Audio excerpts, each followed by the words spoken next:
Please اس شو کے بعد نا ضرور قرآن مجید ترجمے والا کھولیے گا اور سورہ مریم سورہ نمبر 19 ہے آیت نمبر 88 سے لے کے 92 تک غور کیجئے گا کہ اللہ تعالیٰ اس میں کیا بیان کر رہے ہیں۔ اللہ تعالیٰ کہتے ہیں کہ یہ جو کہتے ہیں کہ خدا نے الرحمن نے بیٹا جنا، نعوذ باللہ ثم نعوذ باللہ، اللہ تعالیٰ کہتے ہیں کتنا بڑا کلمہ ہے جو ان کی زبانوں سے نکلتا ہے، اتنی بڑی بات ان کے منہ سے نکلتی ہے کہ اگر یہ پہاڑ اور زمین اور آسمان یہ سن لے تو پہاڑ ریزہ ریزہ ہو جائیں، آسمان پھٹ جائے، زمین دو ٹکڑے ہو جائے کہ تم نے اللہ کے بارے میں اتنا بڑا شرک کہہ دیا کہ اللہ کا بیٹا ہوا، نعوذ باللہ ثم نعوذ باللہ۔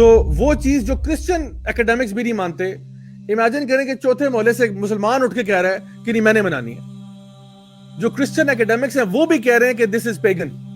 Now, we understand that December 25th is more than likely not the actual birth date of Jesus Christ. We understand that. In fact, we can be pretty sure he wasn't born that time of year. Up to 400 AD, no Christians were celebrating Christmas around the 25th of December. What does the Bible say about Christmas? Well, if you look through it, it says nothing. Absolutely nothing. It doesn't even mention the date of Jesus' birth.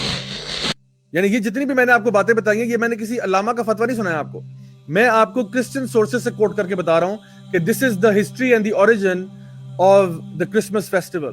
نبی کریم صلی اللہ علیہ وسلم کی حدیث ہے ابو داؤد میں حدیث number 4031، جس میں آپ نے فرمایا کہ جو بھی کسی قوم کی مشابہت کرے گا وہ انہی میں سے ہوگا۔ تو صحابہ کہتے ہیں ہمیں تو بڑی خوشی ہوئی یہ بات سن کے کیونکہ ہم تو نبی سے محبت کرتے تھے اور یہ ان کے ایکشن میں نظر بھی آتا تھا کہ وہ محبت کرتے تھے، تو they would act like him, they would be like him, they would try کہ ہم نبی کی سنتوں کو فالو کریں۔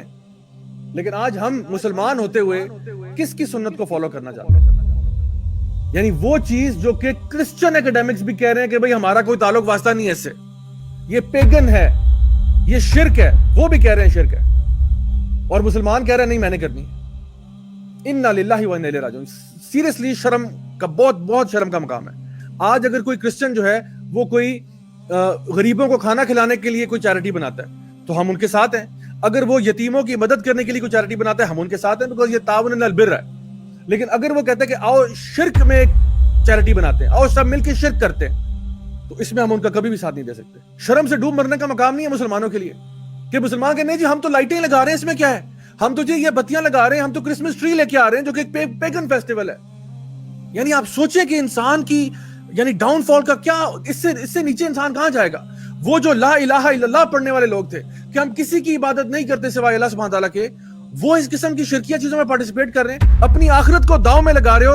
قرآن مجید میں اللہ تعالیٰ فرماتے ہیں ان الشرک لظلم عظیم، سب سے بڑا ظلم جو اس کائنات میں ہو رہا ہے وہ شرک ہو رہا ہے، کہ اللہ تعالیٰ تمام گناہوں کو معاف کر سکتا ہے لیکن شرک کو معاف نہیں کرے گا۔ انسان کے اندر رائی برابر بھی شرک آ جائے، ہلکا سا بھی، یعنی اللہ کے علاوہ آپ ایک کسی مکھی کو بھی ساتھ شامل کر لیں تو یہ اتنا بڑا گناہ ہے۔ اللہ تعالیٰ کہہ رہے ہیں میں تمام گناہ چاہوں تو معاف کر دوں لیکن شرک معاف نہیں کروں گا۔ اور یاد رکھیں جو بندہ حالت شرک میں مرے گا اس پہ جنت حرام ہے۔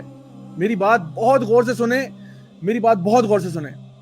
کبھی کبھار ہم اپنی اگنورنس میں ہم اپنی جہالت میں ایسے کفریہ کلمات نکال دیتے ہیں، ایسی کفریہ حرکتیں کر دیتے ہیں، ایسے شرکیہ اعمال کر بیٹھتے ہیں کہ ہمیں آئیڈیا ہی نہیں ہوتا کہ شاید ہمارے تمام کام ضائع ہو چکے ہو۔